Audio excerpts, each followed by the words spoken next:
북한이 본색을 드러내고 우리의 그러니까 그 북한 그 아나운서 뭐야 그 여자가 이런 식으로 말하는 그 아줌마가 우리의 주요 시설이나 타격물에 대해서 남한의 그러니까 대한민국의 주요 시설과 타격물에 대해서 전술핵 훈련을 했다. 이 싸가지 없는 새끼들이 아가리를 그냥 확 찢어버릴까 그냥. 전술핵 훈련을 했다고? 미친놈들. 아, 클립 영상을 10분 브리핑에 안 올리나요? 아니요. 10분 브리핑에 지금 올려 있는데 다 노딱인 상태로 안 풀어주고 있어요. 연휴잖아요. 연휴 동안은요, 심사를 안 해. 그래서 지금 한 몇십 개 쌓여 있어요. 10분짜리 영상이요. 몇십 개가 쌓여 있습니다. 본 채널과 10분 브리핑에. 아, 이렇게 연휴 때 안 풀어주는 거로 알면 더 미리미리 좀 준비를 연휴 대비해서 미리미리 파타키 시켜놓을까봐요. 아, 이거 저번 주 일정이 많아가지고 조금 그랬더니 이게, 리춘이요. 오늘도 리춘이 그 아줌마였던가요? 근데 여기서 여러분 중요한 문제가 있어요. 중요한 문제가 뭐냐면 첫 번째, 북한이 전술핵 훈련을 했다고 하는데 니네 전술핵을 만들었냐? 쟤네들이 아니 일단은 북한이 핵폭탄을 여러분 소형화하는 게 더 어려운 거예요. 이게 여러분 핵폭탄은요 핵 연쇄 반응이라는 게 핵이 지금 어느 정도 있어야지 터지는 거기 때문에 그걸 소형화하는 게 더 어렵다니까요. 대형 핵탄두는 우라늄 왕창 모아놓으면 지가 알아서 터져요. 그래서 대형은 쉬운데 대형 쉽다고 얘기하긴 그렇지만 아무튼 대형이 훨씬 더 쉬워요. 전술핵보다. 열받으니 감사해요. 근데 그거를 소형화해서 기폭장치까지 만들었다는 거는 이게 여기서 또 하나 생각을 해야 될 게 있어요. 옛날부터 있잖아요. 옛날부터 북한의 핵 기폭장치와 관련돼서는 기폭장치와 관련돼서는 어떤 나라가 지네들 필요할 때마다 북한의 핵 개발을 돕는 그런 나라가 있거든. 그거 여러분 중국 아닙니다. 러시아지. 북한의 핵 기폭장치 러시아가 도와줬다는 의심을 90년대 쟤네들이 핵 개발할 때부터 계속 있었어요. 2000년대부터. 그게 뭐였냐면, 그러니까 북한이 핵실험했다는 거를 북한 애들이 떠들지 않고 러시아 발로 일보가 나왔던 적이 있어요. 러시아 발로. 그래서 다들 뭐야 중국이 그때 미국하고 한참 좋을 때였거든. 그래서 북한을 압박할 때였거든. 그랬더니 북한의 핵실험 사실을 러시아에서 먼저 터뜨려. 이게 뭐지? 뭐긴 뭐야? 러시아가 도와준 거지. 그리고 이거 그런 거예요. 그러니까 북한의 핵개발 과정에서 있잖아요. 북한이 핵실험을 안 했을 때 여러분 어떤 일이 벌어졌냐면 북한의 핵 기술자들이 파키스탄 핵실험에 갔어. 그러니까 핵실험을 해가지고 여러분 중요한 거는 데이터를 얻는 거거든요. 핵실험에서 데이터를 얻는 건데 그러면 있잖아요. 파키스탄에서 핵실험하는데 북한 과학자들이 가서 거기서 데이터를 막 얻어와. 그리고 그 핵실험 자체가 보면 파키스탄이 하는 핵실험이 아니라 북한이 필요로 하는 핵실험인데 뭐지 이거? 미사일 파키스탄이 필요한 미사일 기술을 북한이 주면서 핵실험을 이렇게 참관을 하는 건지 아니면은 대신하는 건지. 그리고 그렇게 하는 거에 있어서 주관하는 게 이렇게 거래를 하고 이렇게 왔다 갔다 해주는 게 러시아야. 그랬었다고 이 북한의 핵개발사에서. 그러면 지금 상황에서도 여러분 보세요. 지금 북한이 개 지랄하는 게 해야 되는 상황 필요가 있는 건 러시아거든요. 러시아가 지금 미국의 병력이나 긴장 관계를 이쪽 동북아에다 몰아놔야지 우크라이나에다 몰빵하게 하면 곤란하거든. 네. 일단 전술핵 관련돼서 전술핵 기술, 전술핵 기폭 이거와 관련돼서 기술에 대해서 북한이 독자 개발을 했는지 러시아가 많이 도와줬는지 의문인데 나는 러시아가 도와줬다는 거야 한 표. 또 하나 북한이 여러분 전에 훈련 중에서 못하는 훈련이 있어요. 대규모 공군 훈련이에요. 왜죠? 기름이 없거든. 기름이 없단 말이에요. 기름이 일명 석유요. 항공유가 없어서 걔네들은 대규모 군사훈련을요 실전용으로 비축해놓기도 버거워서 대규모 항공훈련하기도 어려운 애들이 150대 항공기를 띄워? 그것도 뭐예요 여러분? 형이 줄게. 형이 기름 줄게, 항공유 줄게, 한번 해. 동생, 한번 해. 정말요? 하면 주고 플러스 알파 줄게. 니네들 사는데 뭐 필요해? 니네 비료 공장은 있지? 내 있어야. 비료 공장 돌리는데 뭐 돌릴 기름이 없는 거, 석유가 없는 거냐, 원유가 없는 거냐? 어이 줄게. 정말요? 너희 사는데 별 문제 없게 줄게. 대략.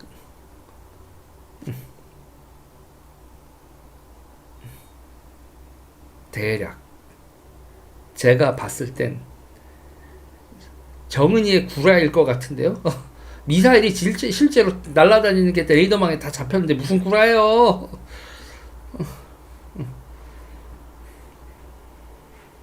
러시아가 정유 기술이 뭐가 부족해. 정유를 싸게 하는 게 정유를 우리나라 정유 기술이라는 게 싸게 하는 거죠. 그러니까 이렇게 세계 최대의 그 증류탑을 지금 우리 울산에 세계 최대의 증류탑을 해서 한 방에 이렇게 끓여가지고 하는 거에서 그렇게 해서 그 원가를 뚝뚝뚝뚝 떨이는 그런 기술이지. 그런 기술이지. 그러나 러시아나 북한은 뭐가 있다? 특히 북한. 이 설비가 좀 떨어져도 인건비를 사람을 갈아 놓을 수 있다. 그리고 또 무엇보다도 걔네들은 뭐가 있어요, 여러분? 그냥 조그만 거에 만족하고 살잖아. 조그만 거에 밥만 먹어도 우리는 이것저것 원하는 게 많지만 걔네들은 밥만 먹고 비벼도 만족을 하잖아요. 이게 무서운 거라니까. 이게 무서운 거라니까.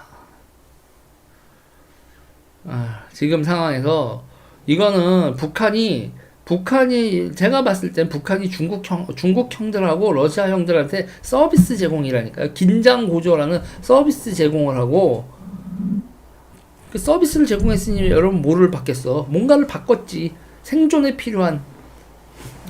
북한이 항상 찡찡대면 우리는 20억 달러만 있으면 돼요. 20억 달러만 있으면 돼요. 그런단 말이죠. 그러니까 제가 저번에 말을 잘못했던데 우리나라가 그 해외여행하고 뭐 하는데 400조가 아니라 400억 달러, 그러니까 40조 정도 쓰거든요. 40조, 지금 환율로 하면 60조네. 지금 뭐 돈을 그렇게 못 쓰겠는데 우리가 해외여행 할 때 그러고 이제 여행 수자 해외에서 우리나라에 들어오는 것도 있어서 들어오는 게 한 200억 달러, 뭐 250억 달러 많으면 적으면 150달러. 그래서 우리가 무역 수지가 한 그 정도 적자가 나요. 한 25조 뭐 어느 정도 적자가 나는데 북한은요 항상 20억 달러, 그러니까 2조 정도만 벌면 환율을 1,000원으로 계산하면 2조 8천억이 있네요. 지금 환율로 하면 2조 8천억 정도, 20억 달러만 벌면 지네들이 필요로 하는 원유하고 원자재만 가지고 오면 어떻게든 비벼가지고 살 수 있다.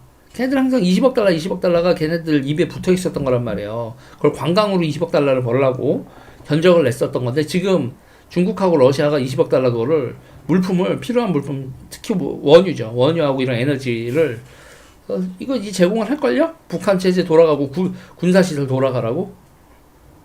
네. 그렇게 되는 거죠. 인건비가 없죠, 인건비가.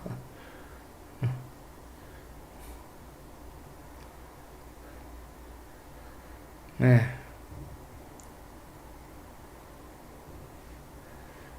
네. 지금 지금 상태에서는 여러분 이거는 그냥 간단하게 생각하면 그래요. 미국하고요. 한미일 셋이 펴먹고 북중러 셋이 펴먹고 딱 대립하는 게 진짜 극명하잖아요. 극명.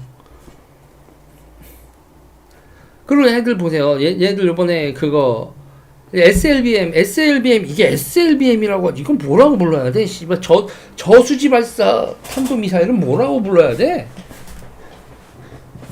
씨, 뭐야? 리저비어 서브마린이 아니라 이걸 뭐라고 그래야 돼? SLBM이 아니라 RLBM 뭐 이래야 돼? 얘네들 여러분 저수지에서 미사일을 쐈잖아요. 그러니까 이게 항상 미사일을 이렇게 숨기고 다닌다고.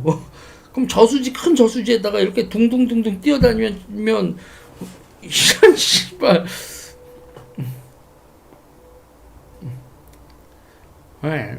그거 바지선이 아니라 그거 뭐야? 물 속에 있다가 이거 그러니까 쉽게 생각하면 약간 잠기는 바지선 그런 느낌으로 해가지고.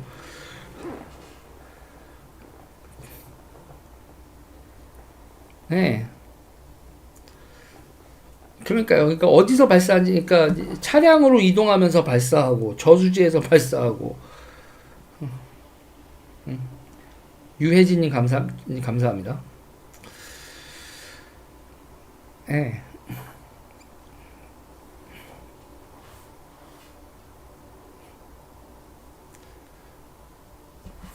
아무튼 이게 지금 북한 애들이 일단 이렇게 보여준 그게요. 골 때린 그리고 이제 여기서 이제 오늘 또 이 푸틴이 미사일 75발 쐈다는 거 아니에요. 그리고 삼성 건물을 타격을 한 건 아니고 삼성이 입주해 있는 건물 근처에 미사일이 떨어져서 그 삼성이 입주해 있는 건물도 와장창창창창 그 유리창이 작살이 났다라는 얘기고 그 건물이 직접 미사일에 맞은 건 아니라고 하더군요. 그러니까 미사일 75발 그리고 여기서 지금 민간인 지역에다 쐈죠. 군사시설 뭐 군사시설이 있거나 산업시설이 있거나 그러니까는 군수물자를 생산하는 것도 아니고 뭐 행정시설이 있는 것도 아니고 군사시설이 있는 것도 아닌데 민간인 거주죠. 행정시설은 아니구나. 키우 같은 건 행정시설에다 쓴 거니까 행정시설하고 민간인 거주지에다 쏜 거예요. 보복이죠.